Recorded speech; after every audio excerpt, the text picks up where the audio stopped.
Vamos começar, gente. Primeiro, saudações a todas. Saudações, Luan, Pedro. Tomo a benção, Macuyu, quem é de Macuyu. Colofé, quem é de Colofé. Saravá, quem é de Saravá. É, a gente começa aqui hoje uma reunião, um encontro, né, para poder, que é sobre a educação de Quilombo. Gostaria muito de agradecer a Iá, que está aqui com a gente, né, a Morgana e Miriam. E Pedro, eu gostaria muito da gente começar, eu vou falar um pouco, eu vou iniciar aqui apresentando um pouco qual que é a proposta do nosso encontro, que é o Educa Quilombo, que é uma educação de Quilombo. E a nossa proposta é uma primeira apresentação à cidade de Belo Horizonte de alguma das políticas poéticas educacionais que criamos dentro do Quilombo Manso. O Manso Quilombo Manso Uns Caiango, localizado aqui na região leste de Belo Horizonte. O nosso quilombo é terreiro de matriz africana, prática de uma alfabetização conectada com a ancestralidade, pela qual as crianças vivenciam aprendizagens guiadas, né, por suas mães, tias, avós, a alfabetização. Oferece às crianças uma oportunidade de começarem a aprender com as escolas públicas formais que possam tirar melhor proveito das diferenças culturais sem que sejam desviadas extraordinariamente de sua cultura fundamental e na nossa eu vou falar aqui da cultura quilombola. Bom, a proposta, eu vou falar um pouco mais dentro da minha perspectiva. A proposta do Educa Quilombo, ele vem mesmo de um desejo desde a minha infância, quando eu entendia que a escola não me incluía com a minha identidade, não reconhecia o lugar de onde eu venho e colocava muito, centralizava muito ali naquela época da minha infância, tinha a escola, o ensino religioso. E muitas das vezes, eu ficava, me sentia perdida ou excluída do processo de alfabetização pelo fato de algumas regras sendo impostas a partir de uma cultura que não era a minha vivenciada. Então, várias vezes entrava em conflitos de identidade, conflitos de pertencimento, padrão de alfabetização que não me reconhecia. E aí me colocava totalmente fora de uma organização social. Eu sempre entendia que a escola era o lugar onde encontra várias culturas, mas que a metodologia de ensino, a prática desse ensino, é só uma cultura, que é a cultura europeia. Então, a partir daí, eu comecei a entender, olhar mais para dentro da minha comunidade, para dentro do meu território, e compreender que existia ali um modo também de alfabetizar, porém, a partir da prática, e não só da escrita, mas também da relação com todo o território. E, nesse sentido, eu afastei, né, da escola e comecei a construir a partir da minha busca, a partir da minha história, da história que eu ouvia, da oralidade, eu fui me alfabetizando. E essa alfabetização me leva também para dentro da universidade, e lá eu compreendo que o espaço também que se formam, né, os professores, a gente percebia também que era um modelo padrão, dando continuidade ao que era reproduzido no mundo inteiro, dentro das escolas públicas. E eu ficava sempre entendendo, procurando saber o que é público de fato. E esse público, até onde ele me dá o acesso. E aí comecei então uma trajetória de palestrar, falar dentro dos espaços de formação, de educação. E cheguei a também ser convidada a participar de alguns cursos né, dentro da Lei 10.639 e a 11.645, para dar uma contribuição dessa minha alfabetização para a alfabetização e direta junto com os professores. A partir dali, eu também, os professores começaram, as escolas, algumas escolas a gente percebeu que estava aberta para a inclusão dessa lei, o complemento dela, mas outras a gente percebeu que não, que era só, queriam só mesmo conhecer e divulgar um pouco a nossa cultura, mas uma cultura mais de palco, e não uma cultura, a nossa cultura do nosso modo de ser, de alfabetizar. Aí, com isso, a gente veio uma oportunidade, um encontro com Fernanda, e aí eu coloquei para ela todo esse desejo de. Quer dizer, a Fernanda veio para produzir um documentário do Manso e de repente, eu me vi ali olhando os meninos reproduzir tudo aquilo que nós fazíamos. E eu falei, olha, isso também é um modelo de educação, é um modelo de alfabetização, de alfabetização, porque os meninos, eles espelham o que a gente faz, produz, e depois eles mesmos reproduzem a partir da compreensão deles. E eu achei isso magnífico e falei, por que que isso não também pode ser uma contribuição para o cumprimento da Lei 10.639 a 11.645, uma vez que essas crianças, elas têm uma grande frequência na escola, mas a gente percebe que, na medida que elas vão compreendendo da sua própria identidade, elas vão afastando desses espaços. Né? E aí a gente tem um grande número de evasão escolar na pré-adolescência das crianças negras, quilombolas, indígenas e principalmente de tradição, porque a escola, né, formal, ela não reconhece a identidade desses alunos que estão ali a maior parte do seu tempo numa relação, numa convivência, né, afetiva, né, de aprendizado, de conhecimento e de descobrimento. Então, por que não a escola também não tem esse lugar, né, né,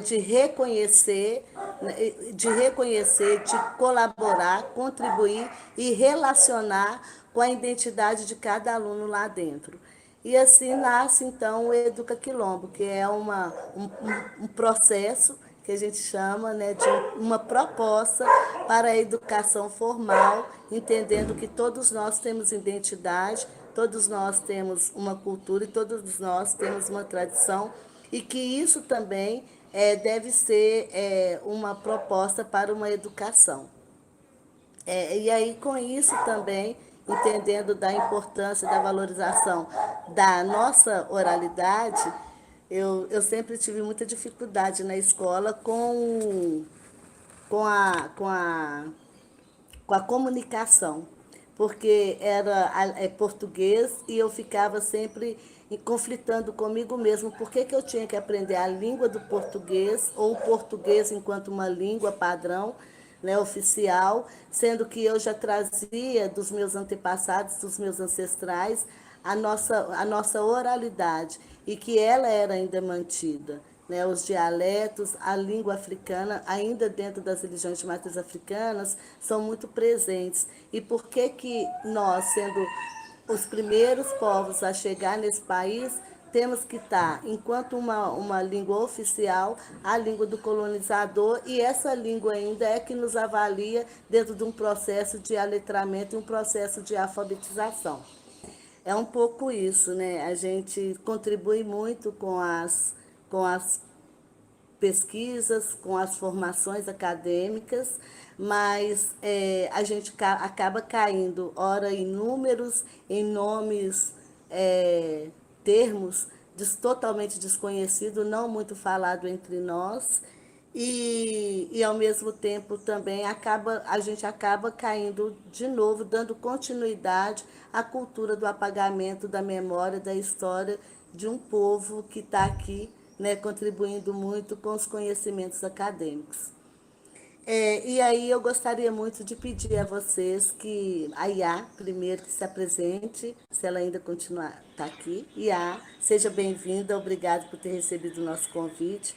É uma honra para mim ter a senhora aqui conosco. Eu peço que se apresente primeiro.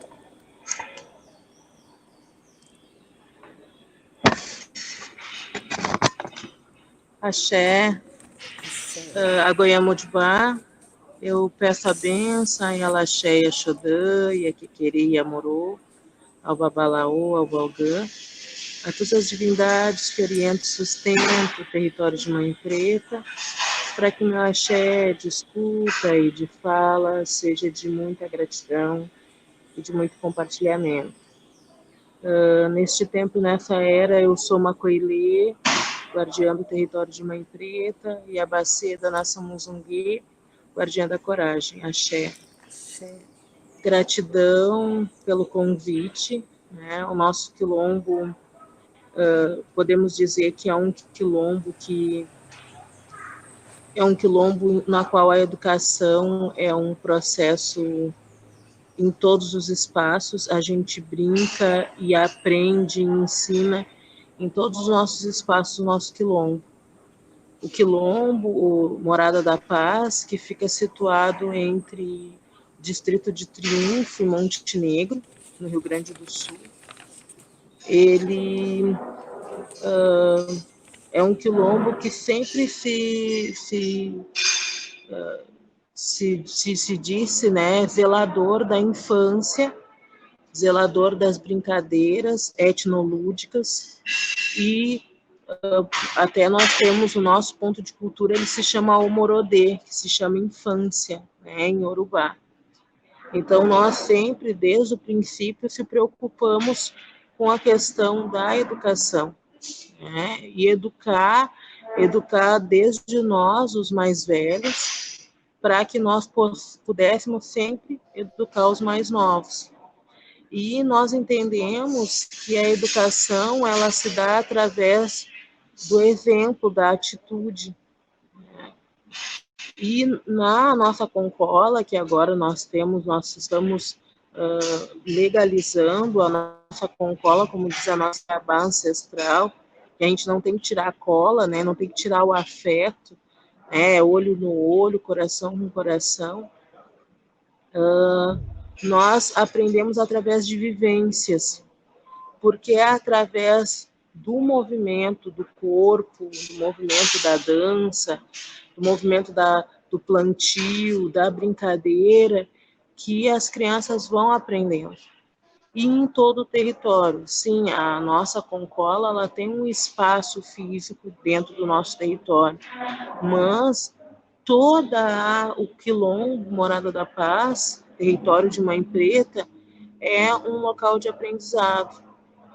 Então, eles aprendem com a terra, com as divindades, né, os orixás, né, nós lá no nosso quilombo, nós não somos nem professores, nem educadores, nós somos educamores, porque a gente entende que educar não precisa ser com dor.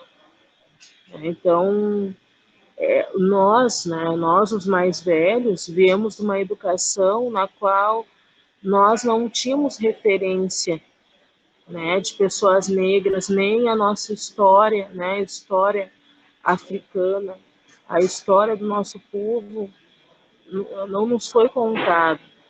Às vezes nós sofríamos racismo, até porque não nos foi nos educado algumas coisas, a gente nem ficava sentindo aquilo meio estranho, mas a gente nem se dava por conta que estávamos sofrendo racismo.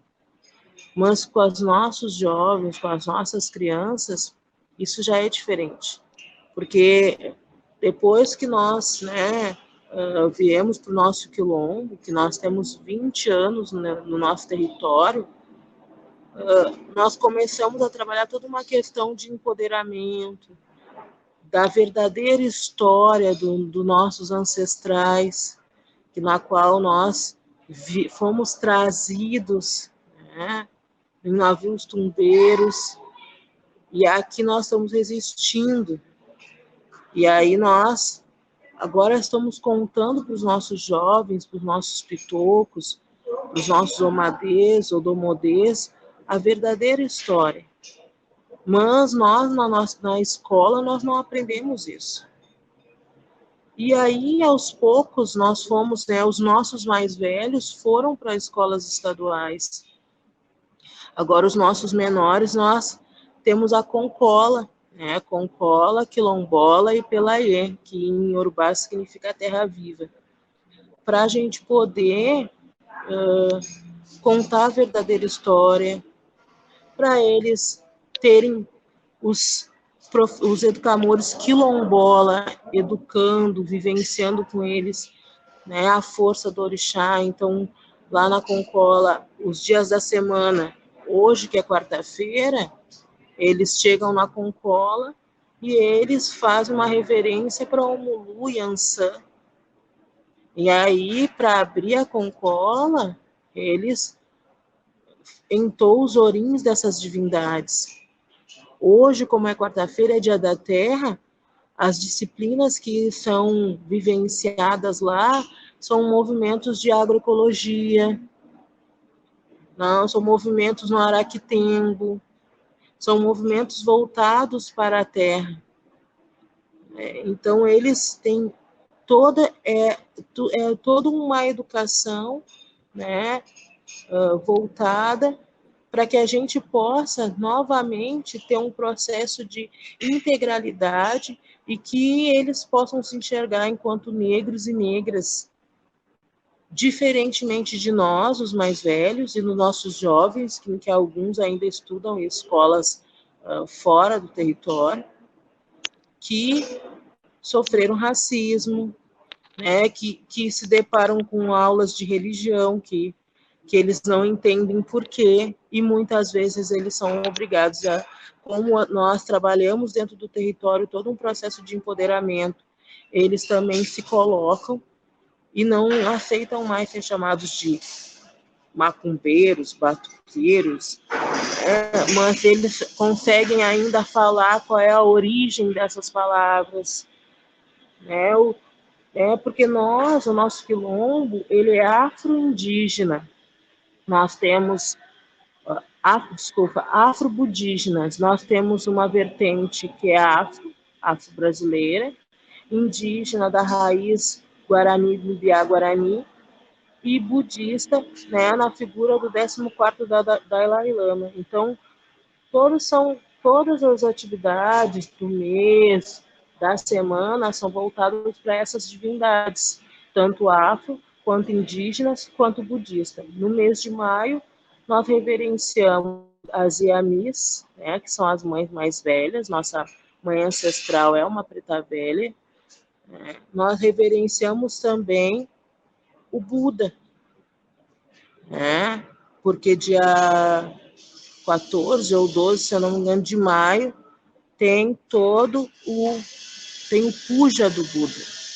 Agora nós saímos de reverenciar Yansan, que foi em novembro, e nós estamos entrando para nós, dentro do nosso ciclonário, do nosso quilombo, nós estamos entrando nos povos indígenas, né, nos caboclos, nos encantados, nos boiadeiros, né, que também são as entidades que sustentam e orientam a nossa Concola, porque é Jurema e Odé que são as entidades que orientam e sustentam a nossa Concola.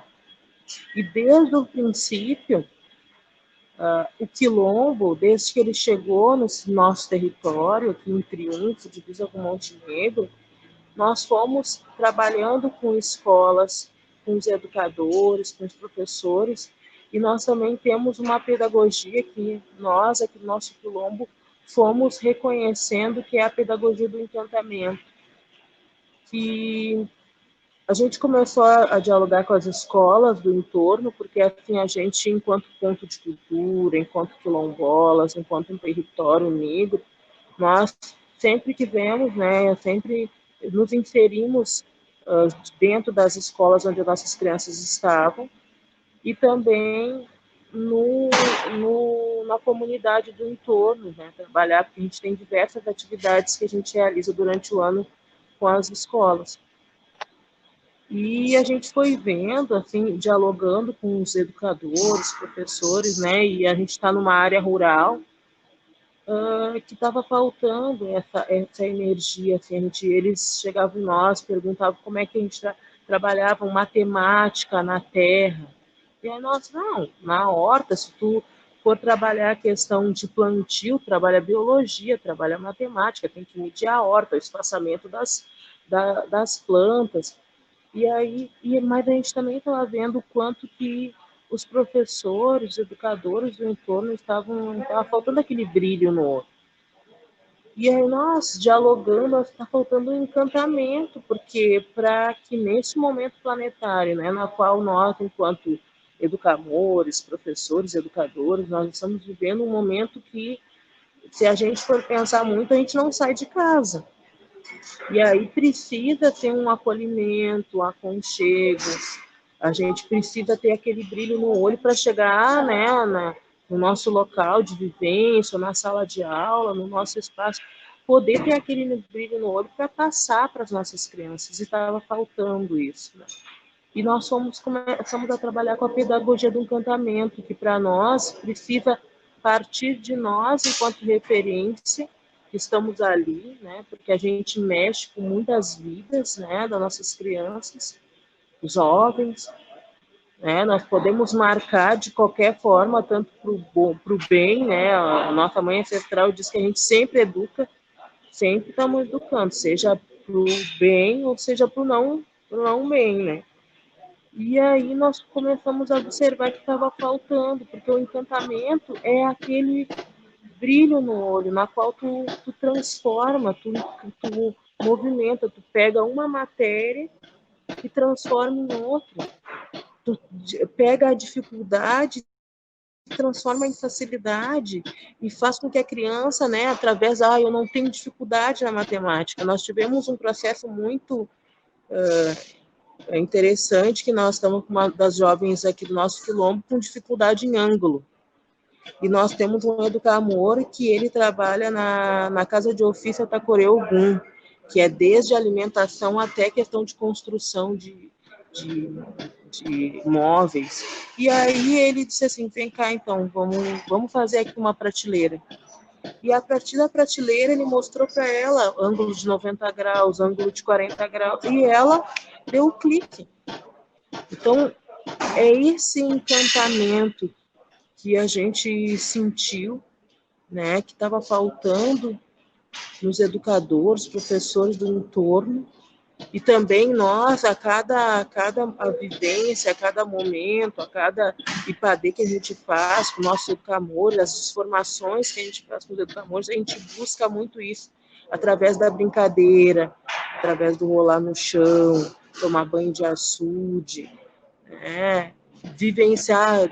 Teve um momento que a gente fez esse ano, eles foram os educamores, nós os educamados, fazer essa troca de olhar, né? Porque a gente vai se educando o tempo todo, a educação o tempo todo, e principalmente o que a gente tem como ponto alto aqui no nosso território, que é o orixá, é o educamor, que eles vivenciam, né, essa força da divindade.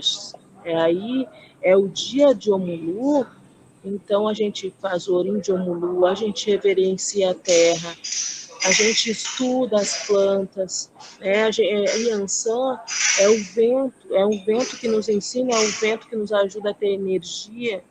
Então, essa força do orixá, como educamor, é muito forte no nosso território. E aí, cada canto do território, cada ser, né, da natureza, né, cada ser senciente, cada ser visível e invisível, nos ensina, porque o nosso território é um território educativo, lúdico e espiritual. Então, a gente trabalha muito, né, com as nossas crianças essa força do zelo e do cuidado. Então, esses dias a gente estava dialogando, e aí nós estamos na construção finalizando o nosso PPP, e aí uma das meninas perguntou, mas qual é o objetivo principal da Concola? O objetivo principal da Concola é a formação ou a desformação, como traz a nossa mãe preta, para guardiões. Se eles vão ser engenheiros, médicos, vai ser o lucro. Mas o importante é que eles sejam guardiões, que eles sejam éticos, verdadeiros, e que eles possam zelar pelo território, né, nosso território, mas pelo território estendido que é a Terra. Porque nesse momento planetário, se todos nós tivéssemos uma educação de terreiro, uma educação com encantamento, uma educação que nós pudéssemos sempre tivéssemos um referencial de educação na qual nós pudéssemos falar, porque também tem isso, né? Aqui no nosso território, o axé de fala, todos eles têm axé de fala, desde os pequenos até os mais velhos. Nós teríamos uma outro tipo de formação. E muitos dos jovens não invadiriam as escolas. Não teria, porque a gente vê muitos jovens negros e negras que desistem da escola, porque não tem um referencial, não tem a história que toca, às vezes perde até a vontade de sonhar, porque não tem algo que toque o seu coração, que chama e diz, vem, aqui é o teu lugar, conta a tua história.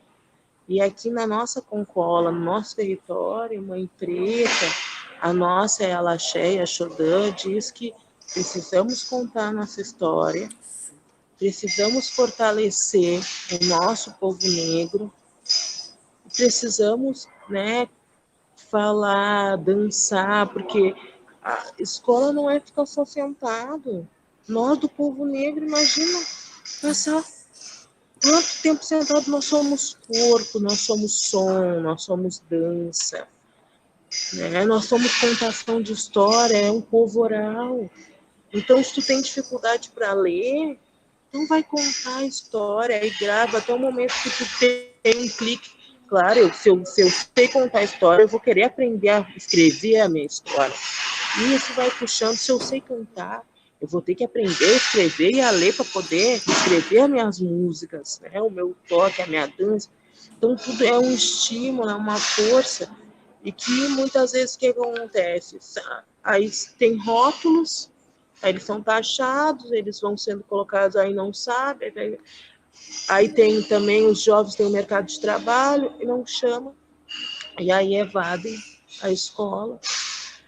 E é uma perda para nós, do povo negro, porque cada vez mais a gente precisa, né? O bisavô da nossa Elaxé dizia que se um branco lê um livro, nós negros temos que ler dois. Um por nós e um por nossos ancestrais que nem aprenderam a ler.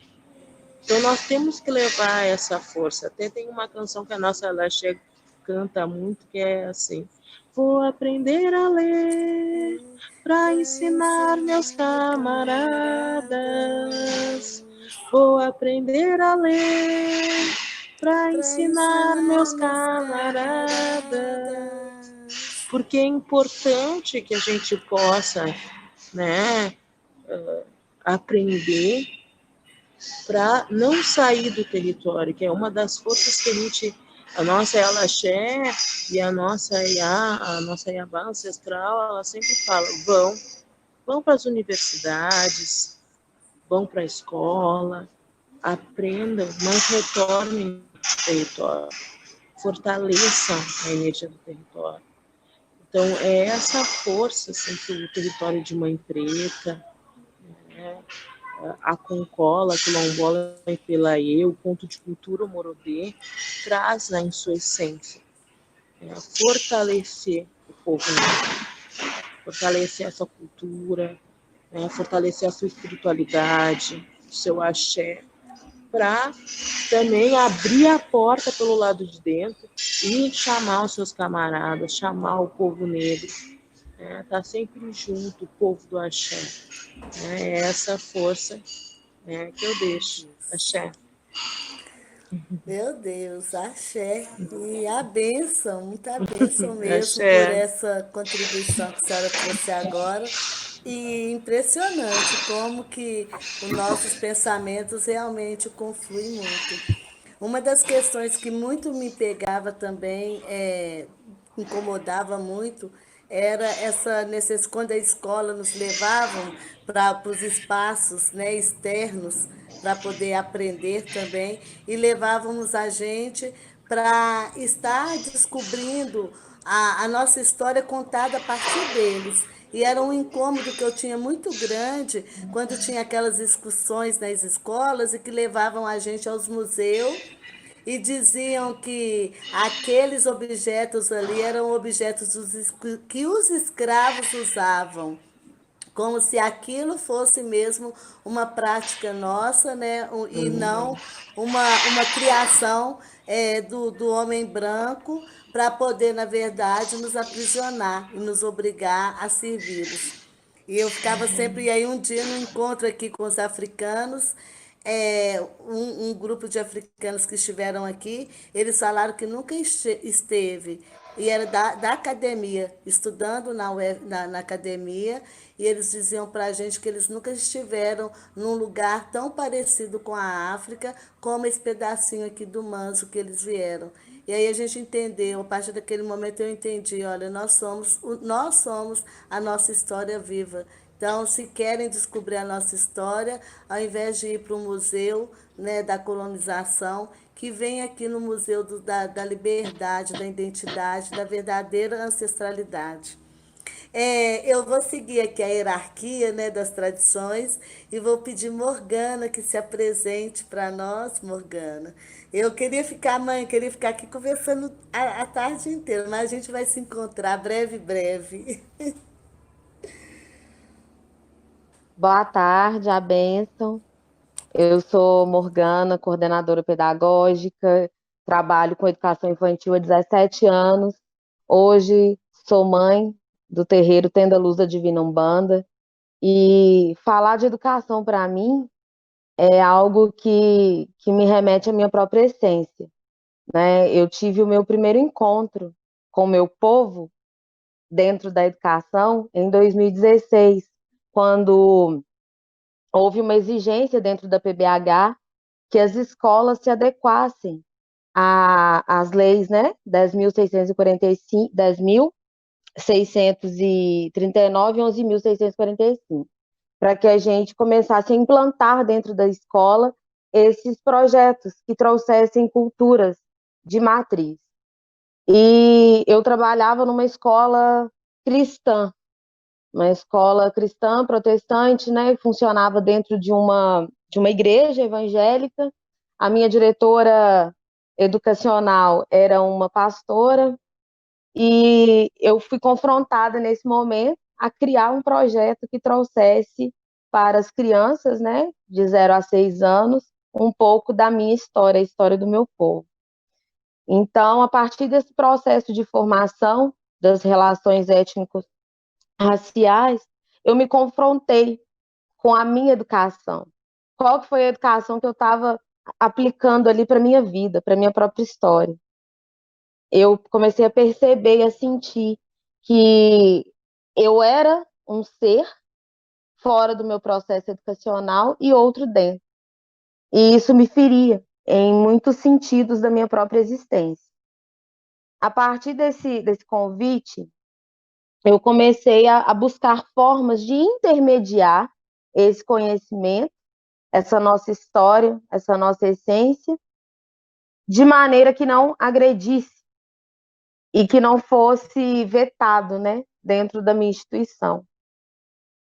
E ali eu vi que não me cabia mais me calar diante do processo colonizador que a educação estava me impondo desde o meu primeiro contato com ela.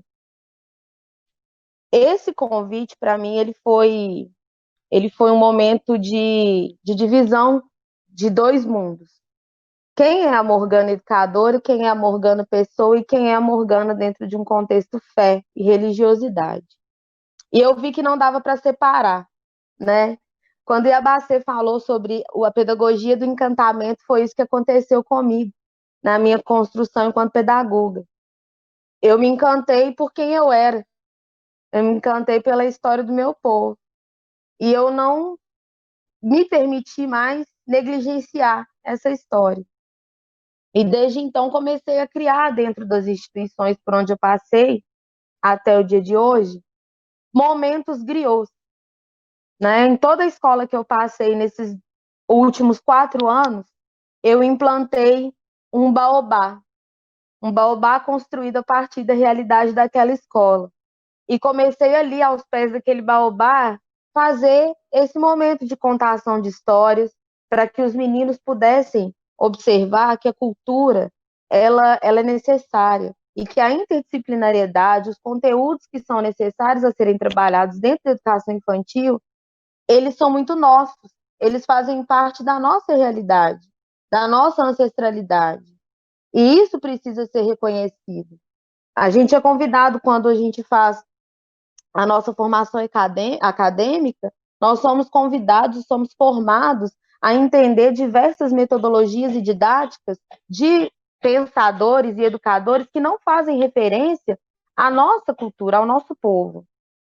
E isso, às vezes, é o que nos faz negligenciar, né? Eu estou muito agradecida, agradeço muito a oportunidade de estar aqui, de ouvir e de partilhar com vocês esse conhecimento, porque é algo que me faz fortalecer em mim a minha caminhada, de que eu não posso parar, porque enquanto comunidade quilombola, eu percebo que vocês têm a oportunidade no território de criar esse processo de alfabetização, que às vezes para nós que estamos inseridos num contexto público, né?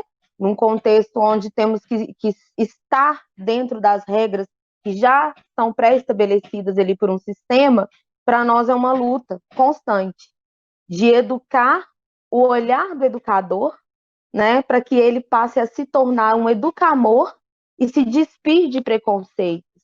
E entender que todo esse processo de alfabetização, ele acontece mesmo sem se perceber, quando se faz através das cantigas, que muitas delas são cantadas e são trazidas por nós, enquanto povo de terreiro, né? Eu tive uma experiência nesse meu processo, nesse primeiro projeto que eu implantei dentro da instituição, onde eu convidei um grupo cultural do bairro onde eu estava inserida ali com a instituição, para que ele fizesse um momento de cantigas de roda, de resgate às cantigas de roda. E elas trouxeram para aquele momento aquela canção, né? Tá caindo fulô, tá caindo fulô, tá caindo fulô, tá caindo fulô, lá do céu, cá na terra, olerê tá caindo fulô. E quando elas começaram a cantar ali com os pais e com as educadoras e com as crianças, né? Todo mundo arregalou o olho, nossa, tá cantando macumba, tá cantando música do terreiro. E os meninos cantando junto, e elas trouxeram a fundamentação daquela canção, do processo educativo que se faz a partir daquela canção, né? Quando se canta para o marinheiro, eu não sou daqui, marinheiro só, eu não tenho amor, marinheiro só. Tudo isso para nós, dentro do contexto educacional e pedagógico da infância, nos traz a questão do afeto, né? Nós podemos trabalhar diversas linguagens, habilidades e competências através dessas canções. E fazer com que isso seja reconhecido é uma batalha, né? Eu acredito que para mim, enquanto educadora, que estou inserida num processo de uma escola formal, é muito gratificante ser parte desse início, dessa caminhada que vem já há muitos anos, né? Vem sendo trazida pelos nós, muito pelas mulheres, né? Por essa força feminina de educar, né? De educar e amar, né? Então eu agradeço, essa é um pouquinho da minha história, né? Eu estou tentando fazer esse trabalho a partir da nossa casa de axé, onde nas quartas-feiras as crianças têm oportunidade de fazer um pequeno projeto de griot, né, onde as meninas da nossa casa, elas são ensinadas alguns dos nossos contos e repassam isso para os nossos pequenos que visitam as nossas casas, né? E eu agradeço muito a palavra que define hoje meu dia e o meu sentimento é de gratidão. Axé, axé, Morgana. Obrigado pela contribuição. É importante e é impressionante como que a gente, nós enquanto mulheres negras, né, pessoas negras em geral, nós temos mesmo conflito, né, com a educação. É um padrão que ainda insiste, é um padrão de colonizar, né, de apropriar, é isso que eu sinto muito, que a educação, e como que a educação nos trata ainda como propriedade dela.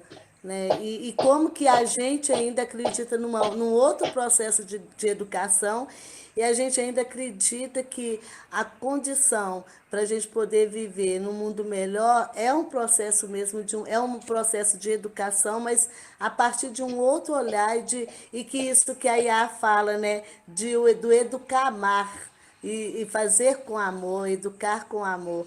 Eu amei esse termo aqui, agora eu vou usar ele para sempre, educar amores, ao invés de, porque tem que ser dor, um processo que é de união, de encontros e de descobertas, né?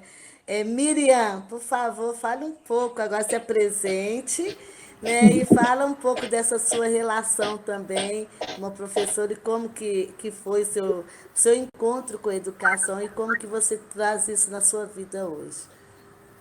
Bom, Macuil, eu sou indumbre do Quilombo Manzo, né? Estou ainda iniciando nesse processo, então eu aprendo muito com todos ainda, inclusive com o Luan, que estava aqui mais cedo. Toda vez que eu vejo os vídeos dele, eu acho que eu aprendo um pouco mais com o Luan.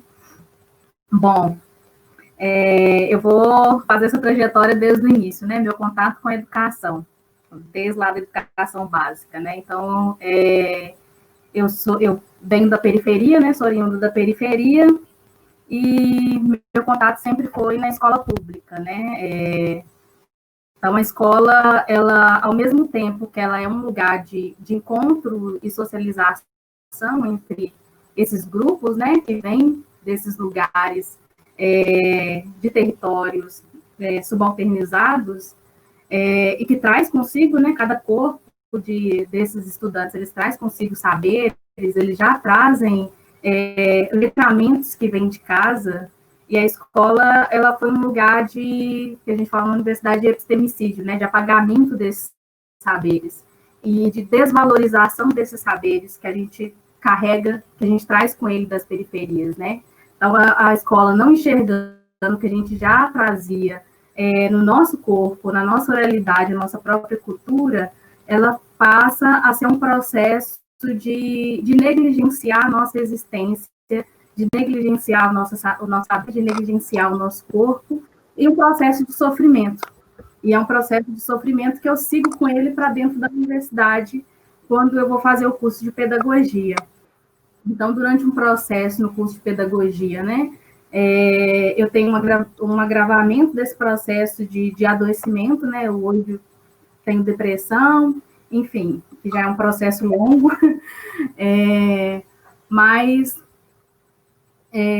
e aí eu vou buscar esses processos de cura em outros espaços.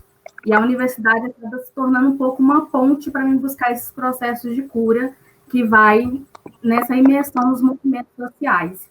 Então, eu fico muito ligada ao movimento social de moradia, ao movimento social negro, buscando ali caminhos de cura e de autoconhecimento e aprendizado sobre a minha história, essa história que foi negligenciada. Então, o processo de educação dentro da universidade ele acabou sendo um pouco mais autodidata, porque eu fui buscar referência nos nossos intelectuais negros, né? Como já foi dito aqui, né? A gente precisa ler 2 livros a mais que os brancos, né? Enquanto a universidade passava os saberes dela, eu buscava meus próprios saberes também nesse mesmo processo. E fui ali me alimentando e me enriquecendo desses saberes. mas ainda nesse sentido de ausência, nesse sentido de falta, que eu venho a encontrar, assim, né, um pouco mais tarde, no manso, né, esse processo de cura que eu vou passar, assim, também nessa vivência, nessa relação com o guerreiro, que vai resgatar de uma forma muito mais humanizada esses saberes que me foram negligenciados. E aí, eu carrego muito isso comigo, né, desse processo de dor e de cura, para o meu processo enquanto pedagoga, enquanto educadora popular, porque ao longo desse período que eu fui também me formando enquanto pedagoga, foi um período que eu fui desenvolvendo trabalhos com jovens de periferia, assim como eu. Então, fui a essa juventude tentar estabelecer uma relação de diálogo, onde eu aprendesse com eles e pudesse fazer uma troca desse conhecimento de uma forma menos perversa do que essa importa no processo de colonização que a gente vive do nossos corpos e dos nossos saberes. E aí, reconhecendo esse corpo que esses jovens trazem e as múltiplas linguagens e os saberes que são produzidos a partir dessa juventude. E hoje eu estou no mestrado pesquisando justamente juventudes e masculinidades, que é uma coisa que a escola não dialoga com esses estudantes e que acaba trazendo muitos processos deseducativos, de dor, de sofrimento, e que vai de contramão a essa pedagogia do encanto, né? Que eu acho que o Luiz Rufino também traz em Pedagogia das Encruzilhadas, né?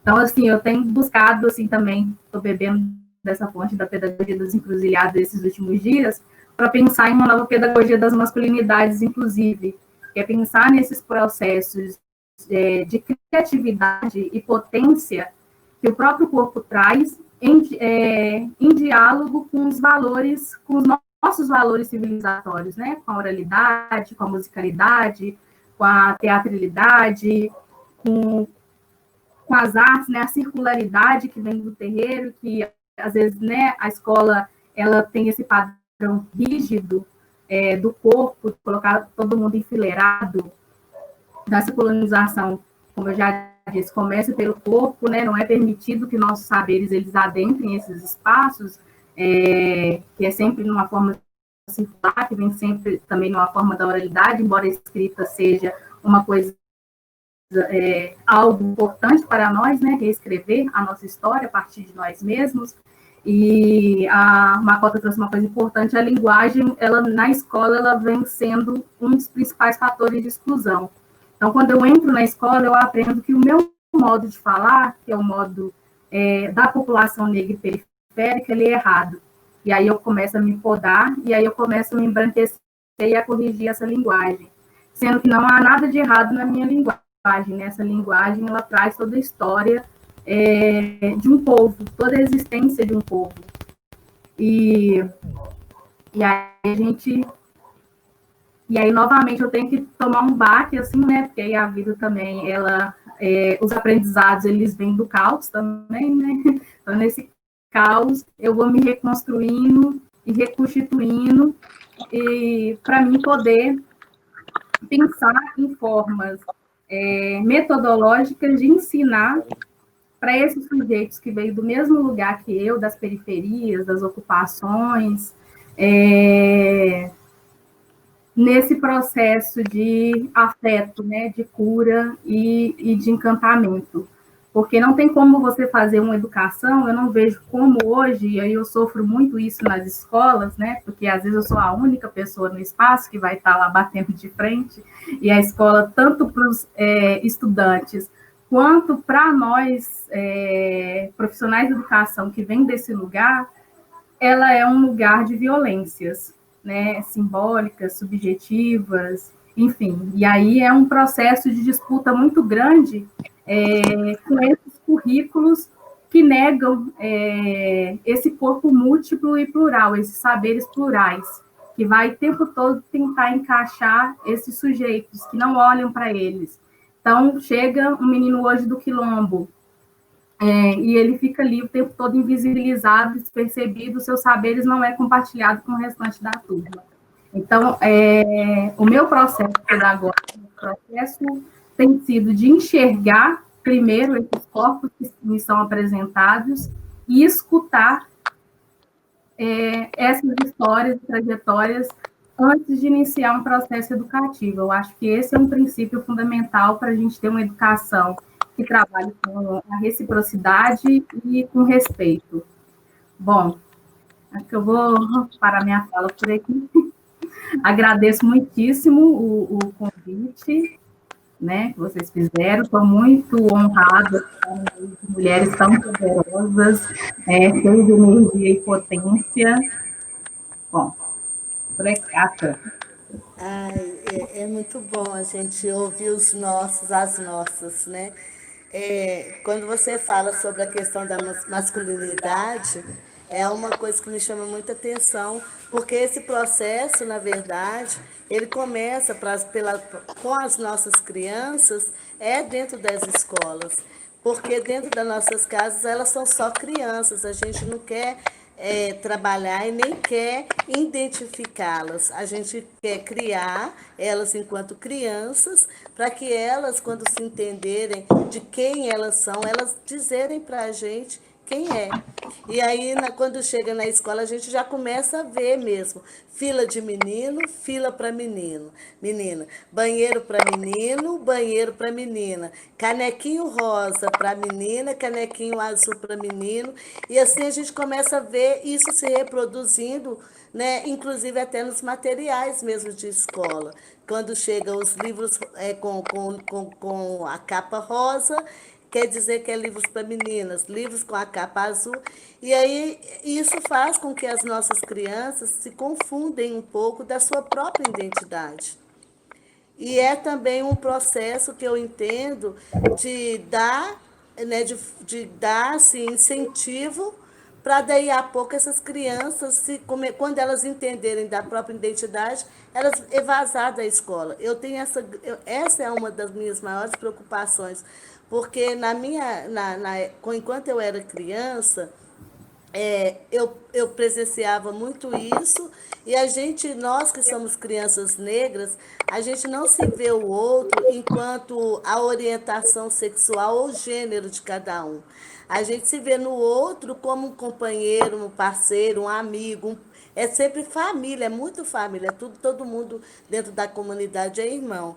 E uma outra preocupação também que eu tenho muito, Miriam, quando você fala, né, dessa questão do apagamento ou do esquecimento da própria identidade, é de como que hoje as universidades também, eu percebo, que elas vêm trazendo esse termo, né, do aquilombamento, do aquilombismo, para dentro de espaços, instituições públicas, e aí distanciando totalmente o próprio estudante negro do território. E começa a migrar quilombos em tudo quanto é espaço, instituições públicas, e os territórios vão ficando cada vez mais esquecidos. Uma coisa que a gente viu durante a gravação do filme, a produção do filme Tem Quilombos na Cidade, é do quanto que as pessoas não sabiam que tinha quilombos, né, dentro dessa cidade, mas todo mundo sabia que tinha aquilombamentos em todas as universidades. E aí eu acho que quando você chega ao Manso, eu falo assim, chegou em casa, porque todos nós que somos negros, eu acredito que nós somos de descendências quilombolas, porque não existe um outro processo onde o negro, né, se reconstituiu o seu núcleo de família, da forma como ele compreende que é a família, porque também foi um processo violentado, né, por um sistema aí capitalista, um sistema, né, do colonizador, do abolicionista, sei lá que termo que se usa nisso aí acadêmico. Mas é isso, eu acredito, para mim, no meu entendimento, que todo negro que chega ao quilombo, ele é como se ele estivesse voltando para casa. Então, e é isso, vamos tentar quilombar os nossos aí, é melhor do que aquilombar a cidade.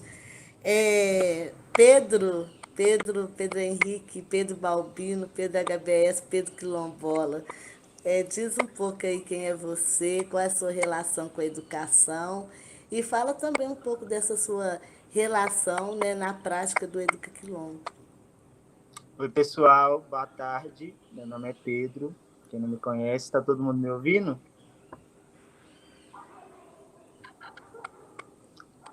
Então, gente, eu sou do Manzo, sou filho da Macota que dói ali, sou filho caçula dela, de duas irmãs, eu sou o terceiro filho.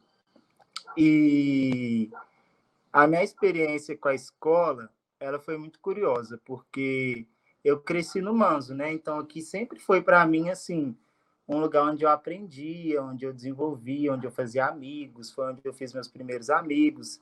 Então foi como se fosse realmente uma escola, principalmente o projeto Kizomba.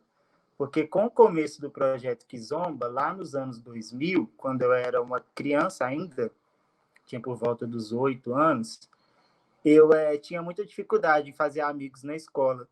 E aí, com o começo do projeto Kizomba, né, praticamente na minha casa, no território onde eu morava, foi uma facilidade, assim, porque as pessoas que iam para lá para poder fazer as aulas de capoeira, de percussão, já tinham um pensamento muito parecido com o meu, assim, um jeito muito parecido com o meu. Então, eu me identificava muito mais com essas pessoas e fiz amigos muito fácil, assim, no começo do projeto Kizomba. Com o projeto Kizomba também, eu tive meu primeiro contato com a arte, assim. Foi aonde eu comecei a ver que eu me identificava muito com aquilo, que eu gostava muito daquilo, aquilo me tocava muito. Quando a gente tinha apresentação, quando a gente estava no palco, às vezes que a gente apresentou no fã, era ainda uma coisa muito experimental. Não era uma coisa técnica, assim, não era uma escola de arte, mas era uma escola de arte, né? A gente aprendia capoeira, percussão, samba, puxada de rede e coisas do tipo. Então, assim, foi o primeiro lugar onde eu tive esse acesso assim à educação. Depois disso foi a escola. Quando eu fui matriculado na escola, comecei os processos de aprender a ler. Sempre tive muita facilidade com a leitura, com o desenvolvimento de texto. Sempre tive muita facilidade com isso. Eu acho que é uma coisa assim que eu já nasci com. Então, eu acho que foi um gancho assim, que foi quando eu entrei mesmo para a escola. Eu gostava muito de aprender, de ir para a aula, porque eu desenvolvia muito bem. Mas aí depois, com o meu crescimento, eu mudei para um colégio militar. E aí no colégio militar, com aquela carga toda que eu tinha do projeto Kizomba, que eu ainda fazia capoeira, eu já era da religião do candomblé da minha família, eu já fazia assim, eu já tinha traços de comportamento, de personalidade, que era muito comum das pessoas da onde eu vim, né? Do Quilombo Manso. Então, assim, eu me comunicava de uma forma, eu falava de uma forma, e eu vi que aquilo ali, aquele ambiente onde eu estava, era um outro ambiente, era um ambiente onde as pessoas falavam diferente, pensavam diferente, se vestiam diferente, frequentavam lugares diferentes. Então, assim, foi um choque muito grande para mim em várias questões, principalmente nessa questão da questão da identidade, porque foi quando eu comecei a perceber quem eu era, que eu não me identificava com aquelas pessoas, então eu comecei a buscar lugares, pessoas, enfim, onde eu me identificava. E aí eu percebia que eu me identificava muito com toda essa questão da capoeira, da dança, e o pessoal da minha escola tinha muita ignorância mesmo, muito preconceito com essas questões. Passei por diversas situações de racismo, assim, racismo mesmo, em questão de ofensa direta, o racismo que a gente fala, né, que é o racismo pessoal, fora o estrutural, fora todo o racismo epistemológico, aonde as coisas que eu sabia que eu tinha aprendido no Kizomba, no Quilombo, ali não tinham valor nenhum para aquelas pessoas. Elas realmente não queriam ter muito contato com aquilo, então evitavam.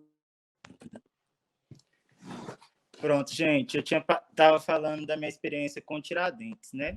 Então, Tiradentes era um colégio militar, eu já estava no 7º ano do ensino fundamental, então eu tinha uma carga escolar que era muito diferente da carga escolar do Colégio Tiradentes, que é um colégio com um nível intelectual assim, muito alto, tem uma nota muito alta nessas pesquisas de escola, nem sei o nome.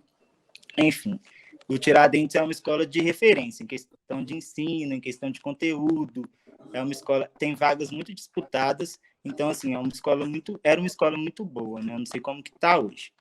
em questão do ensino mesmo. Mas quando eu cheguei no Tiradentes, eu não sabia nada. Assim, eu estava contando que no meu primeiro dia de aula, era uma aula de matemática, minha primeira aula no Colégio Tiradentes. Eu fiz minha matrícula, na outra semana, na segunda-feira, eu já estava estudando.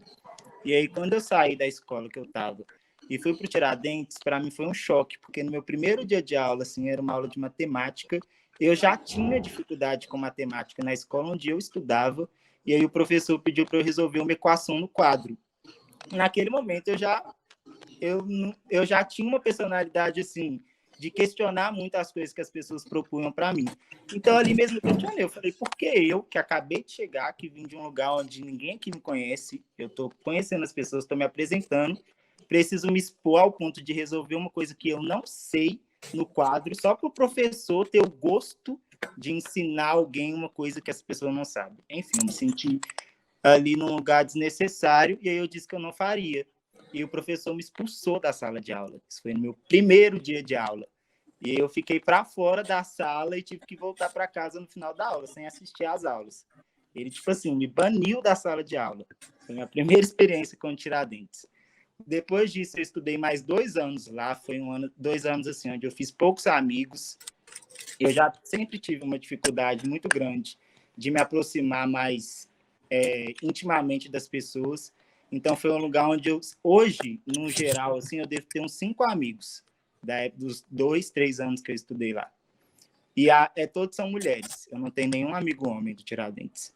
Porque a questão da masculinidade no colégio, ela era uma competição imensa, assim. Eu sempre tive um pouco de preguiça com competição. Então, eu nunca me envolvi muito com os meninos, e foi quando também eu comecei a questionar essas questões de gênero, essas questões do que é de menino, do que é de menina. E aí eu comecei a entrar numa reflexão assim, muito minha mesmo, num processo muito meu de questionamento, enfim, de identificação mesmo.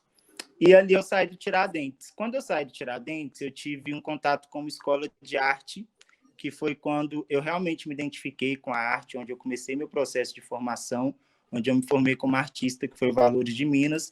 Valores de Minas eu tive várias oportunidades. Eu fui convidado para dançar numa escola de balé, fiz balé por 6 anos, formei nessa escola, fui convidado a dançar em uma companhia, dancei profissionalmente numa companhia de balé.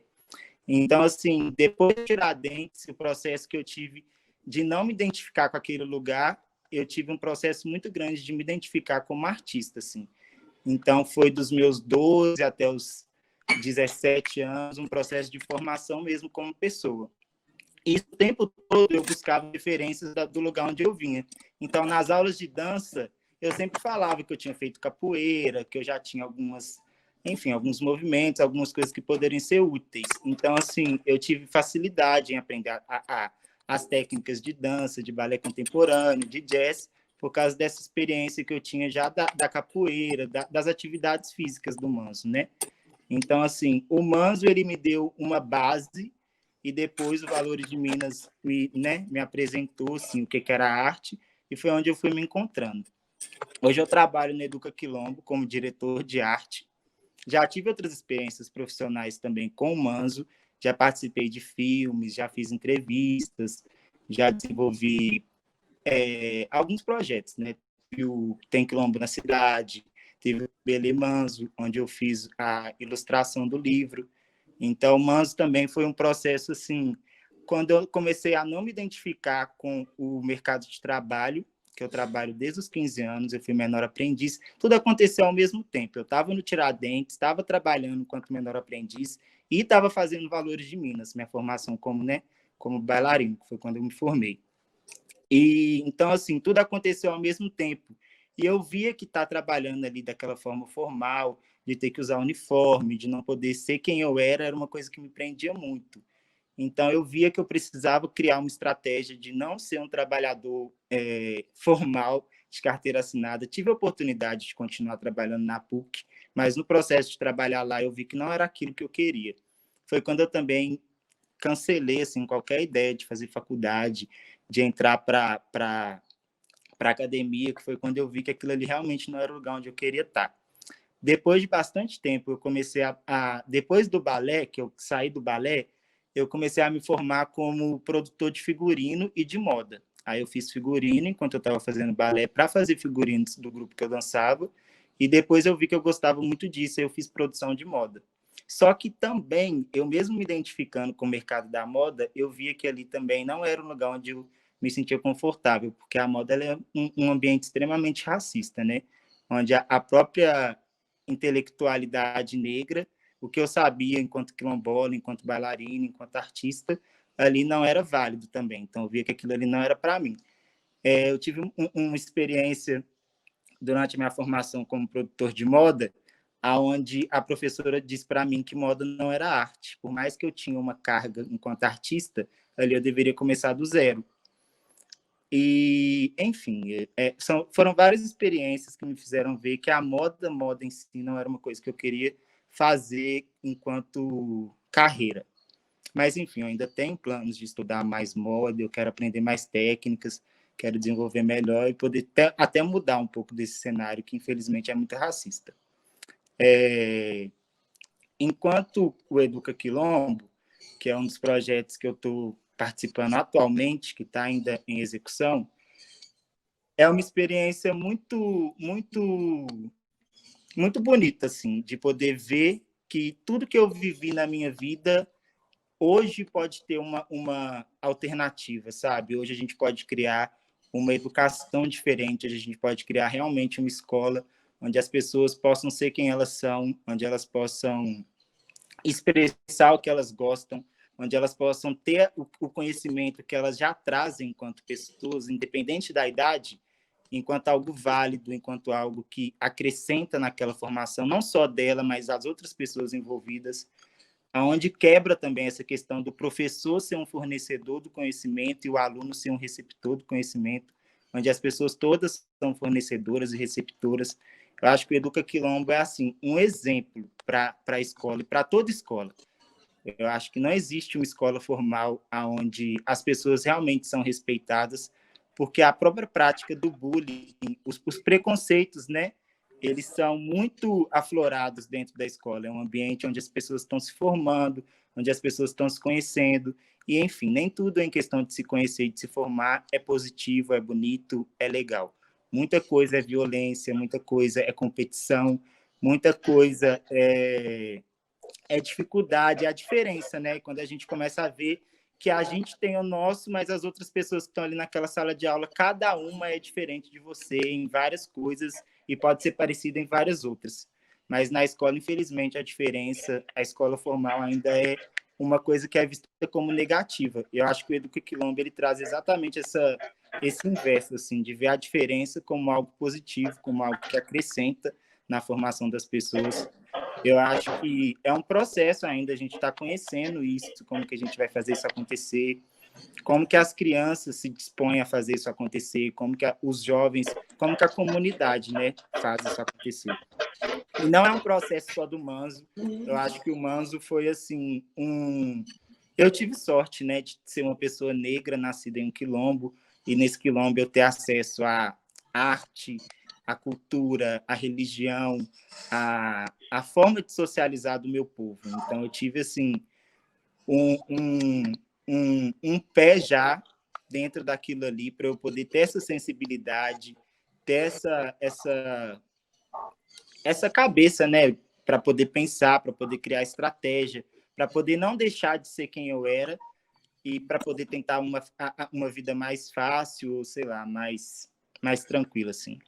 Então, acho que o Manzo ele é um ambiente de formação das pessoas enquanto personalidade, é um lugar onde as pessoas realmente crescem e podem ser quem elas são, por mais dificuldade que a comunidade, né, não só as pessoas que moram no Manzo, a comunidade que, infelizmente, ainda tem muitos problemas, é uma comunidade muito problemática, por toda essa questão da estrutura, né? O país que a gente vive, o estado que a gente vive, a cidade que a gente vive, o bairro que a gente vive, a rua que a gente vive. Então, assim, infelizmente, o Manzo ele é um exemplo, mas as pessoas ainda não têm esse olhar para ele como um exemplo. Uma das experiências que me fizeram ver que eu realmente não me identificava com a escola formal e que eu não queria nada, eu nunca depois do 7º, 8º ano, depois que eu entrei no Tiradentes, eu entendi, assim, perfeitamente, claramente, que na escola não tinha nada para mim. Então, eu aprendia muita coisa, eu tinha aula de arte, tinha aula de religião, tinha aula de filosofia, coisas que eu não tinha na outra escola onde eu estudava, no meu bairro, próximo do Quilombo, onde meus primos estudavam, onde as minhas irmãs estudavam, onde todo mundo, toda a minha comunidade estudava. Então, acabou que eu me afastei muito da minha comunidade nesse processo de formação da própria escola formal. E eu também tive muito conflito, assim, principalmente na aula de ensino religioso, né, que foi uma problemática. Eu lembro que eu cheguei na escola na segunda-feira eu fui expulso da aula, eu não assisti a aula. Na terça-feira, a primeira aula era de ensino religioso. E eu não sabia que poderia se ensinar ensino religioso na escola, eu nunca tinha tido isso. Eu já tinha, 10 anos de idade, nunca tinha tido isso. Eu nunca tinha tido aula de inglês. Hoje eu falo inglês até mais do que o pessoal do Tiradentes, que teve a vida inteira. Mas, assim, eu nunca tinha tido aula de inglês, nunca tinha tido aula de filosofia, nunca tinha tido aula de natação. Então, foram várias experiências que eu nunca tinha tido. Então, foi um mundo novo. Ao mesmo tempo que eu tive várias experiências que, né, hoje são muito válidas para mim, eu tive várias experiências que não me valeram de nada. Por exemplo, a aula de ensino religioso, ela teve alguns momentos onde foram muito válidos e outros onde não me serviram para nada. Porque o tempo todo o ensino religioso, ele volta para o cristianismo, né? Por mais que ele traga outras religiões, ele traz outras religiões debatendo uma pauta que já é cristã, debatendo uma filosofia que já é cristã, que já é branca. Então, assim, a formação das religiões, para mim, foi algo extremamente interessante naquele momento. Eu comecei a pesquisar muito sobre religiões, comecei a frequentar ambientes religiosos muito diferentes do que eu conhecia, porque eu nunca tinha conhecido, eu não sabia nem quem era Jesus. Para mim foi chocante descobrir que Jesus era uma pessoa de verdade. Tipo assim, eu não sabia disso, eu realmente não sabia.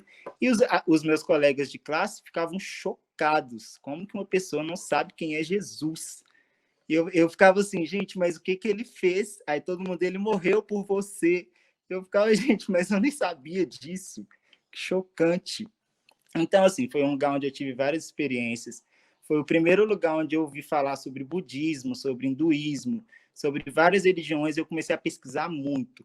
Hoje eu ainda pesquiso, hoje eu amo ler Diop, amo ler Marimbani, vários pesquisadores que hoje eu pesquiso, eu leio por conta própria. E eu gosto muito de ouvir falar sobre como que as religiões se formaram, como que as sociedades se formaram, exatamente por esses questionamentos que eu tive lá no ensino fundamental. Mas, enfim, hoje eu sou muito grato, né, por ser do Quilombo Manso, por trabalhar para o Quilombo Manso, com o Quilombo Manso, no Quilombo Manso. E, assim, eu acho que é um quilombo que só tem a acrescentar na cidade, na experiência da cidade. E é isso. Muito obrigado, gente. É um pouco engraçado, né, gente? Eu estou aqui ouvindo o Pedro falando, e aí me veio assim, vários momentos muito parecidos. A gente está hoje nós estamos aqui na comunidade na 5ª geração, e como que ainda o padrão, o formato de educação, ele se repete há várias gerações. A minha mãe, ela não conseguiu também concluir, eles falam concluir, né, o ensino fundamental, pela falta mesmo de identidade, por essa pressão mesmo de aplicar enquanto metodologia de uma educação formal o cristianismo. A minha avó também pela mesma questão. A minha mãe estudou numa escola de freira, porque ela conseguiu uma vaga na educação, porque naquela época também não era obrigatoriedade, não era eu não vou saber, não era acessível, né, a educação. Quando eu, com 50 anos hoje, ouvindo meu filho falar que tem 24 anos, que é 24 anos, metade da minha vida, repetindo também a mesma história. E sobre a questão do cristianismo mesmo, porque uma vez eu fui expulsa da escola, porque todo dia nós tínhamos que rezar o Pai Nosso que estás no céu. E eu lembro que tinha, quando chegava naquela hora, o pão nosso de cada dia nos dai hoje, aquela palavra era muito forte para a gente, porque nós não tínhamos o pão nosso todo dia.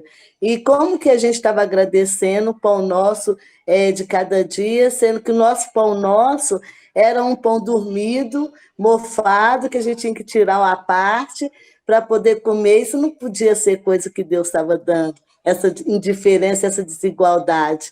E aí, eu lembro também, e o Luan, né, não, a Jéssica, o próprio Pedro, quando ele começou a iniciar, né, quando ele foi para o primeiro ano de escola, eu tive que ir junto com ele, porque ele já me apresentava ali a sua própria identidade, e eu sabia que a escola não estava preparada para acolher o Pedro Henrique. E é tão importante quando fala dessa questão do sentimento, que é ir atrás, né, de como que isso precisa ser levado para dentro das escolas. As escolas precisam desse encantamento, ela perdeu esse encantamento.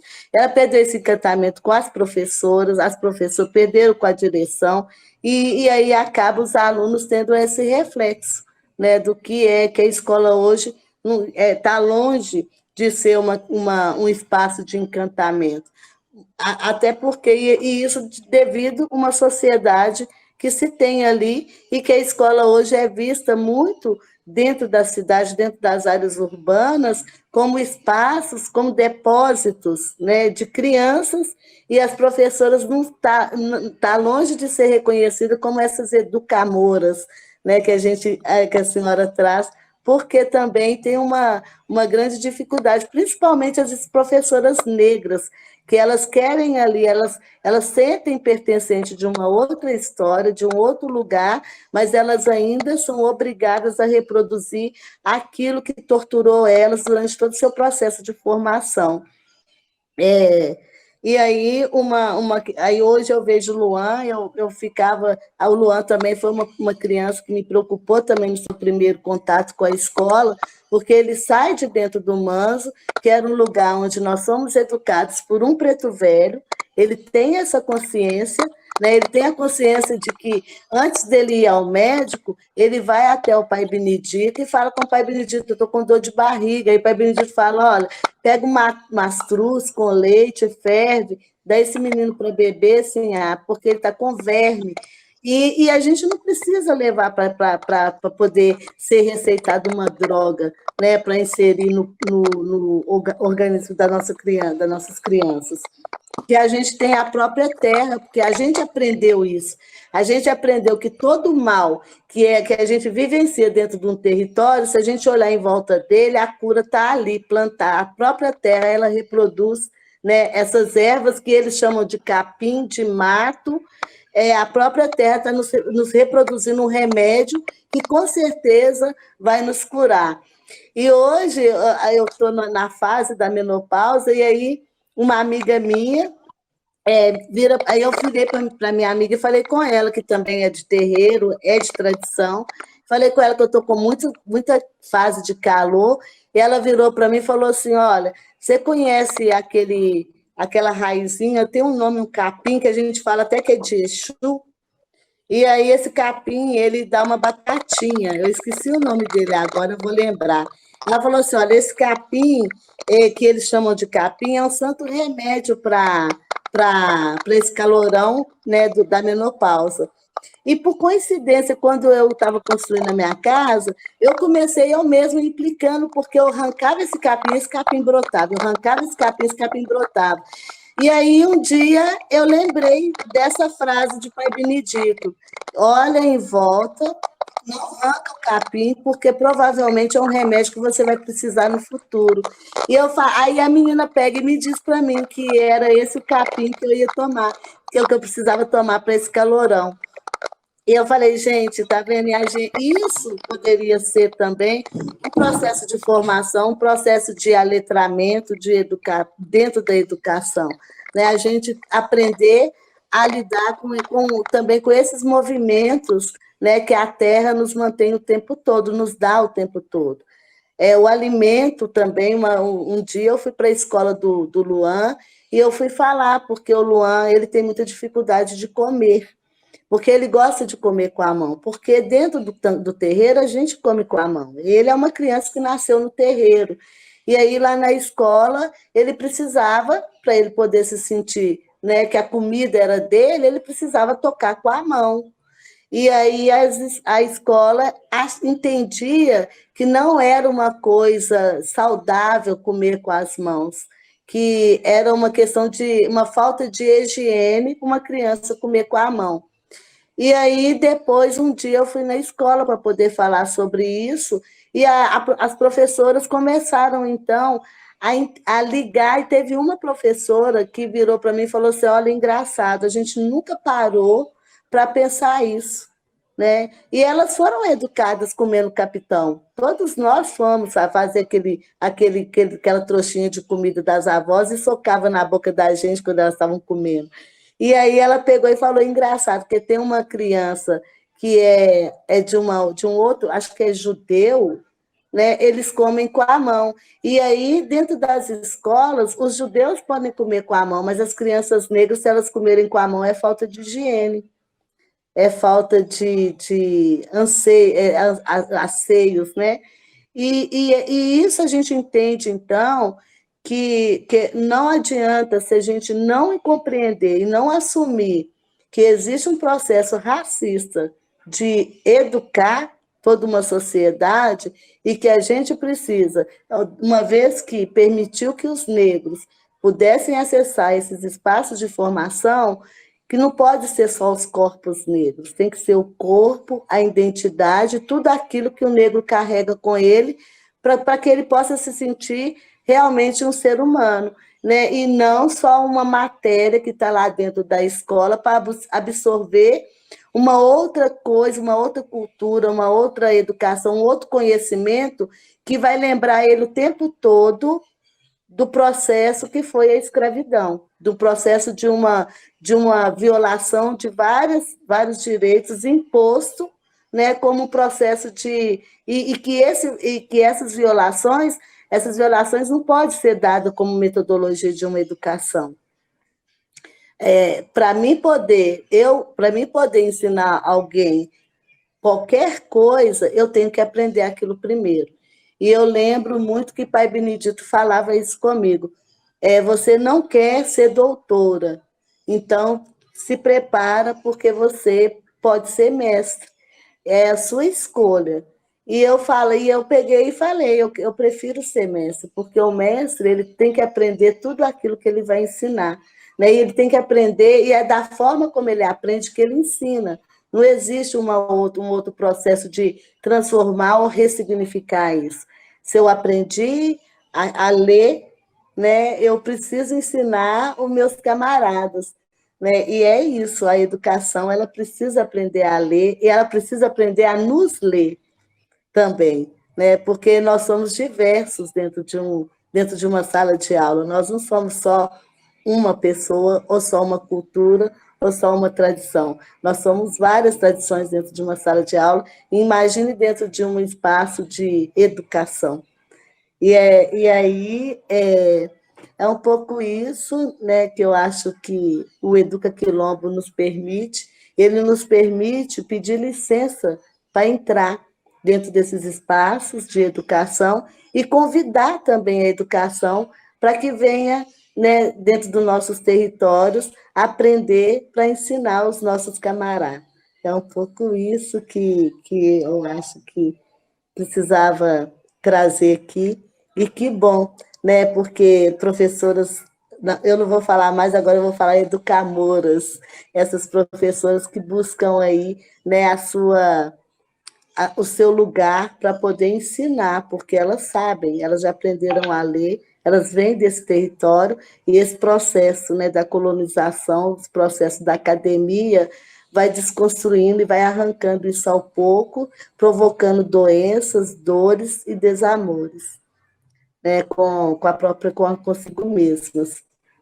E eu só tenho a agradecer mesmo o meu quilombo, agradecer vários outros quilombos, e que bom que a gente ainda conseguiu resistir, né, e os nossos quilombos conseguem ainda manter esse processo de acolhimento e de aquilombamento dentro do território.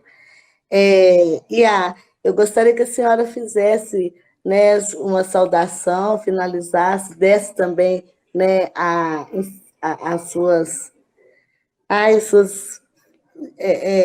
agradecer primeiro, de fato, né, a presença da senhora aqui, dizer que, para mim, eu estou super, muito, muito curiosa para essa. Eu até anotei aqui a Concola. Eu tenho que conhecer essa Concola, e eu acho que nós todos temos que ir, gente, nessa Concola. Eu estou indo dia 7. Eu estou indo dia 7, com a graça dos encantados, dos ancestrais, e para mim vai ser uma honra poder passar também nesse processo de aprendizagem aí com a senhora, que é uma lição, né? É um livro vivo de uma proposta de uma educação de acolhimento, de encantamento. Estou aqui encantada com a senhora, que prazer. Então, eu gostaria que a senhora te desse aí essas palavras finais para a gente.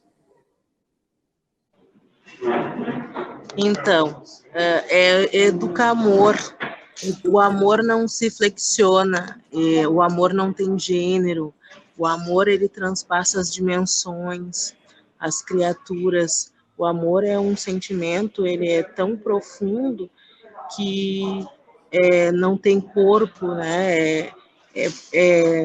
De gerações, a gente ele é muito, o amor é imenso, né? Se nós tivéssemos mais amor no nosso mundo, nós não teria tanto racismo, tanta intolerância, tanta violência. Então é educamor, ele não se flexiona. Então é educamor tanto para mulher quanto para homens, né? Então essa força do amor é uma força, e do acolhimento, é uma força que nos movimenta no nosso território. Então, como nossa mãe ancestral, Mãe Preta, ela nos fala, né, e nosso Pai Sete, né, o nosso Exu Rei, nos fala que essa força é uma força que movimenta e que precisa estar se movimentando no mundo. Então, é com essa energia que nós, lá do Quilombo Morada da Paz, nos movimentamos todo dia, né? Nos reconhecendo, aprendendo, todo dia a gente aprende com o mais novo, com o mais velho, com a chuva, com a terra, com os animais. Então, o processo é muito intenso de educação, né? E da gente poder todo dia poder estar se empoderando, se reconhecendo, se ressignificando, se reconstruindo. E é o processo da vida, né? E do propósito nessa vida, né? Eu, enquanto educamor, né, eu sou uma das guibaiotãs da Concola, a gente traz essa força o tempo todo, né? E esse ano, no nosso território, devido à pandemia, a gente teve que fechar as nossas atividades, mas a gente fez, foi todas vivências internas, mas a gente fez a primeira feira do livro, do Ponto de Cultura Morodê e da Concola. E a gente não dimensiona, a gente pensou que fosse uma coisa simples, pequena, mas o quanto que a gente pôde movimentar as pessoas, né, virtualmente, e aí a gente viu também o quanto que esse isolamento social é ilusório, e as pessoas ficaram tocadas e mandaram poesias, e mandaram vivências, e nós, ao mesmo tempo, né, trocando, teve doação de livro, foi um momento muito lindo. E aí a gente viu o quanto que o amor, enquanto estar junto, é coração com coração, é ocã com ocã. Então eu deixo essa força para que nós, né, tanto como educamores, né, educamados, né, filhos e filhas, né, possamos não perder o encantamento, essa força, né, da gente buscar a nossa ancestralidade, poder a cada dia buscar essa força ancestral, porque o povo negro é um povo resiliente, é um povo forte, porque pelos nossos ancestrais resistirem, nós estamos aqui hoje. E nós podemos, né, e estamos fazendo a diferença. Então, se cada um for um grãozinho de areia, imagina, nós vamos ser dunas, nós vamos ser um deserto, nós vamos movimentar muito. Então, que possamos fazer a diferença, possamos sempre retornar para os nossos povos, né, fazer a sankofa, né, sempre voltar, né, para os nossos ancestrais, para o nosso povo, para o nosso quilombo, né, para a nossa comunidade, para fortalecer. Então, é essa força, né, que o Quilombo Morada da Paz, a nossa Yalaxé e Axodã, a nossa Mãe Preta, o nosso Pai Sete, eles vivificam todos os dias em nós. E quando nós temos essa oportunidade de compartilhar, a gente leva. E principalmente com as nossas crianças, com os nossos jovens, porque uma das coisas que a nossa Yalaxé, a nossa Mãe Ancestral fala é que nós somos sementes. Nós somos, e que nós temos que voar para plantar, né? E essa é a força, assim, do Quilombo, essa é essa força. É a espiritualidade, a educação, né? A brincadeira, a brincadança, né? O orixá, a divindade, é essa força que nos movimenta a cada dia. Então, poder compartilhar e ouvir as histórias, né, de histórias às vezes da gente também, a gente tropeça, sofre um pouco, mas desse reencontro com a nossa essência ancestral é muito bonito. E isso fica escrito nas estrelas, fica escrito no cosmos, né? Os nossos povos, os ancestrais, eles vibram por nós estarmos aqui hoje, né, comungando e fazendo essa troca. Então, nós aguardamos, né, no Ocanhilu, que é a reverência à divindade Ayan, que é a divindade do som. A gente esse ano vai ter poucos convidados devido à pandemia, mas é um evento aberto todos os anos. Nós temos um ciclonário que a gente tem atividades todos os meses, né, internas e externas, mas é com essa força assim que a gente desse axé, né, essa amorosidade, essa troca para que nós, enquanto educadores, educamores, professores, alunos, né, educamados, a gente não se renda, assim, a gente pode, como diz a nossa mãe ancestral, a gente pode chorar, a gente pode fazer juncó, mas a gente não pode desistir.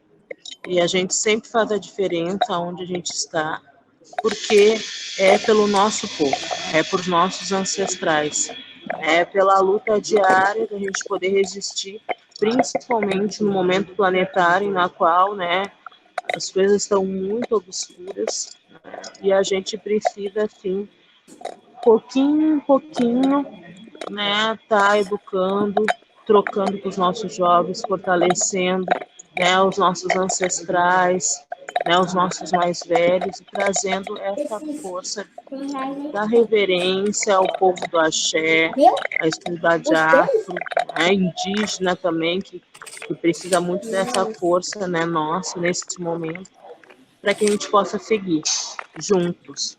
A nossa Mãe Preta traz uma expressão que é esperançar, sonhar. Esse é um momento que a gente tem que sonhar e esperançar muito, porque é essa força que vai fazer com que a gente siga juntos. E é importante, é mais um povo na qual a gente se conecta de coração, né, de história, e isso é muito forte para nós, o povo negro. Muito axé, muita gratidão. Axé, muita gratidão. E que a gente possa encostar os nossos corações mais e mais, cada dia mais. Morgana, por favor.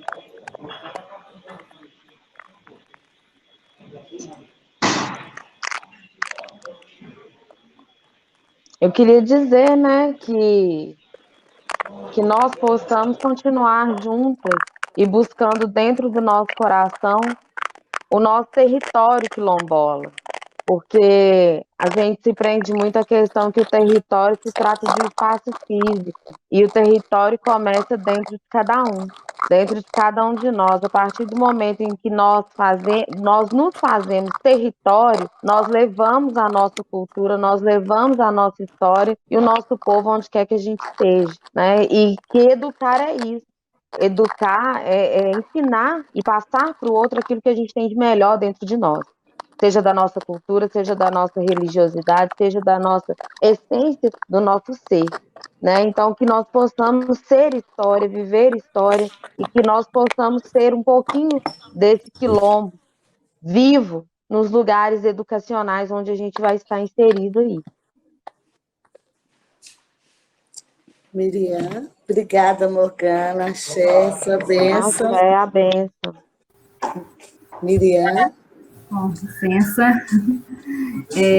Só ressaltar mesmo, a meditação, enfim, né? Ela é um princípio da existência, do vir a ser de nós, povos de diáspora, em diáspora, buscando reconectar com nossos ancestrais, né? Nesse olhar para trás para construir nosso futuro, como a Sankofa foi resgatado aí.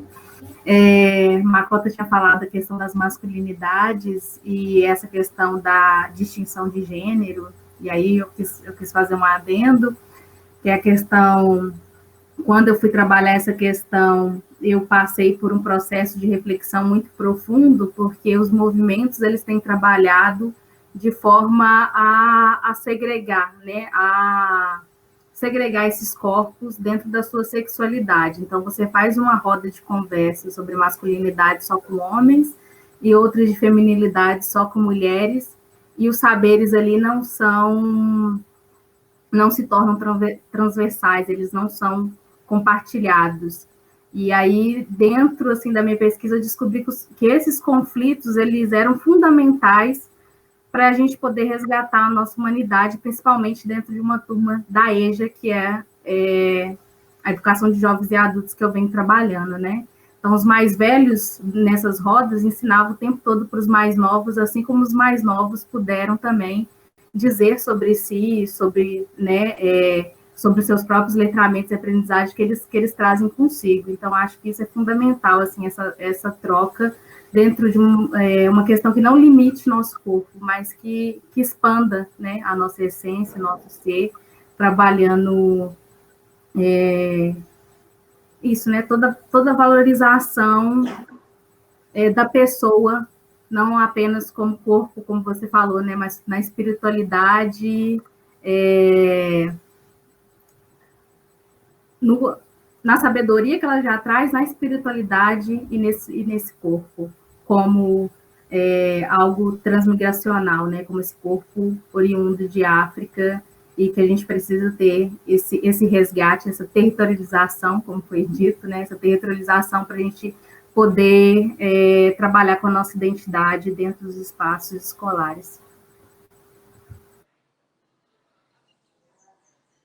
Maravilha, Miriam. É isso mesmo, que a gente que nos permita, né, a gente trabalhar e transversalizar esse afeto, né, como forma também de educação. Pedro, você pode dar sua contribuição final? Oi, gente, eu estou no telefone da minha mãe. Eu gostei muito, achei muito legal a live, foi muito bonita. Eu adorei o que todo mundo falou. Muito bom estar entre pessoas que eu admiro. Todas as pessoas aqui são referências para mim. Eu acompanho todas. Eu já tinha visto o Instagram do projeto que a Iá falou. E é de qual estado mesmo, Iá? Rio Grande do Sul. Que legal, muito legal. Quero conhecer um dia. Um dia eu vou para lá para conhecer. Sim. Eu queria agradecer mesmo. Muito bom, o Educa Quilombo a gente vai tentar dar continuidade ao projeto, para esses encontros acontecerem mais, quando essa pandemia acabar, quando a situação melhorar. A gente quer fazer encontros mais presenciais também, mais trocas, oficinas, e a gente com certeza vai chamar vocês. A participação foi muito legal, queria muito agradecer. Muito obrigado, viu, gente? Eu sou o único menino aqui, né? Então, muito obrigado a todas. Bom, Muito bom só ter mulher. Homem é muito chato. Eu adorei. Pode continuar assim. então, eu quero agradecer muito a todas, né, que estão aqui com a gente durante esse momento. Essa contribuição hoje foi fundamental para que a gente pudesse, né, refletir um pouco sobre o que pode ser uma educação de quilombo e uma educação para todas, todos e todos. É, para além disso, eu quero muito dizer, né, repetir o que a Iá disse, nós somos sementes, né, e o Educa Quilombo é uma semente, são várias sementes que, na verdade, está sendo entregue a essa preta Mãe Terra. E que tomara, né, que seja colhida, seja florida, né, para que possa aí se multiplicar, né, numa nova era, numa nova esperança, novo encantamento, né, que podemos chamar de educação. Obrigada a todos, obrigada, Neca, Fernanda, Bruno, né, que tem contribuído, o Luan, e todas as crianças do Luan, Manso, muito que têm obrigado. nos acompanhado, né, e mostrado para a gente que a educação, ela tem sim, ela tem cura. A E a Fernanda cura também. é um processo também que a gente chama de semente. Obrigada. Muito obrigado, gente. Foi muito lindo. Gente, eu estou arrepiada aqui o tempo inteiro, bebendo água para ficar firme. Pena que eu não posso aparecer para vocês, meu computador está sem câmera. Agradecer também imensamente, estou sempre agradecendo. Faz 2 horas e 20 minutos e 19 segundos que eu estou agradecendo, muito lindo. A IA, né? Eu conheci vocês através da Luísa, lendo o trabalho dela, e foi uma identificação plena. Na verdade, IA, eu ouvi falar de vocês pelo Nego Bispo, que é um grande amigo meu, um grande mestre orientador.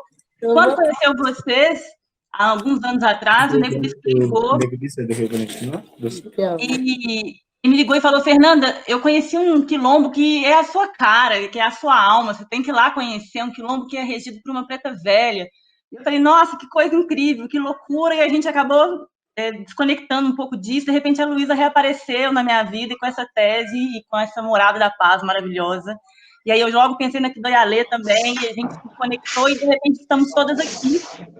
E isso é muito potente, isso é muito forte, eu só agradeço, espero que em breve a gente esteja em presença com as juntas das outras, Miriam, maravilhosa, Morgana, Neca, Pedro, Luan, muita alegria, gente, muita força, muito obrigada.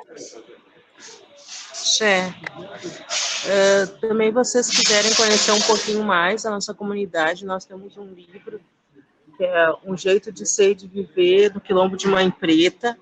Tá? Eu posso depois passar o link para vocês, porque ele tem digital, mas também a gente está vendendo ele aqui no nosso quilombo, né? Quando vocês vierem aqui, né? Para ter ele em mãos, né? E aí fala um pouco sobre a educação, fala um pouco sobre todo o quilombo, assim, um pouquinho da nossa história, né? Cada área, né? Que a gente tem a questão da educação que é muito forte, mas também tem a questão da economia afetiva também. Então tem muitas coisas para conhecer, tá? Muita gratidão pelo convite, gratidão mesmo. Axé. Axé. Axé. Eu vou buscar ele. Obrigada, meninas, por terem me permitido vivenciar isso. Estou aqui apaixonada por IA. Obrigada. Tchau, gente. Tchau. Tchau, gente. Vamos espalhar nossa semente aí. Tchau, Axé. Tchau, Morgana. Obrigada. Tchau, Axé. A benção. Tchau, gente. Vamos embora, gente. Vamos lá para a Morada da Paz. Eu quero demais.